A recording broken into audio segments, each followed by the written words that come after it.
ಇರೋದನ್ನ ಅತ್ಯಂತ ಒಂದು ಸಂತೋಷವಾಗಿ. ಬಹಳ ಮುಖ್ಯವಾದ ರೈತರ ನೀರಾವರಿ ಕೃಷಿ ಪಂಪ್ ಸುಮಾರು 4.3 ಕೋಟಿಯಷ್ಟು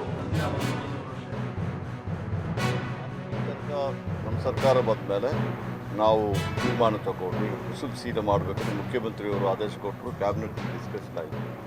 ಈಗಾಗಲೇ ಸುಮಾರು 2400 ಅಂದಾಜು ಮೆಗಾವಾಟಿಗೆ ಈಗಾಗಲೇ ನಾವು ಟೆಂಡರ್ ಕರೆದಿದ್ದೀವಿ. ಅದೇ ಡೇ ಟೈಮು ಸೋಲಾರ್ ಇದರಲ್ಲಿ ಮಾಡಲಿಕ್ಕೆ ಈ ಬರುವ 11ನೇ ತಾರೀಕು ಮುಖ್ಯಮಂತ್ರಿಯವರು ಗೌರಿಬಿದನೂರಲ್ಲಿ ಅದು ಸ್ಟೇಟ್ದು ಇನಾಗ್ರೇಷನ್ ಮಾಡ್ತೀವಿ. ಮತ್ತು ನಡೀತಾ ಇದೆ, ಪೂರ್ತಿ ಆಗಲಿಲ್ಲ, ಅದು ನಡೀತಾ ಆಗ್ತದೆ. ಅದನ್ನೊಂದು ಪ್ರಾರಂಭ ಮಾಡಲಿಕ್ಕೆ ಮುಖ್ಯಮಂತ್ರಿಯವರು ಒಪ್ಪಿಕೊಂಡಿದ್ದಾರೆ. ಅವರು ಬಂದು ಪ್ರಾರಂಭ ಮಾಡ್ತಾರೆ.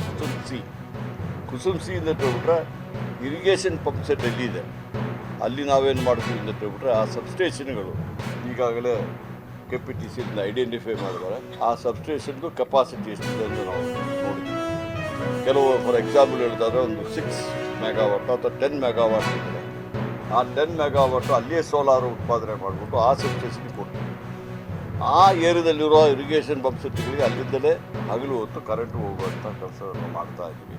ಮತ್ತು ಗೃಹಜ್ಯೋತಿದು ಈಗ ಇದ್ದಾರೆ ಗ್ಯಾರಂಟಿ ಇಂಪ್ಲಿಮೆಂಟೇಷನ್ ಕಮಿಟಿ ಉಪಾಧ್ಯಕ್ಷರು ವೈಸ್ ಚೇರ್ಮನ್ ಫಾರ್ ಸ್ಟೇಟ್ ಅವರಿದ್ದಾರೆ. 99% ನಮ್ಮಲ್ಲಿ ಗೃಹಜ್ಯೋತಿದು ನಾವು ಈಗ free current up to 200 units ಕೊಡ್ತಾ ಅವರೇಜ್ ಏನು ಮಾಡಿದ್ದೀವಿ ಅದನ್ನು ಕೊಡ್ತಾ ಇದ್ದೀವಿ.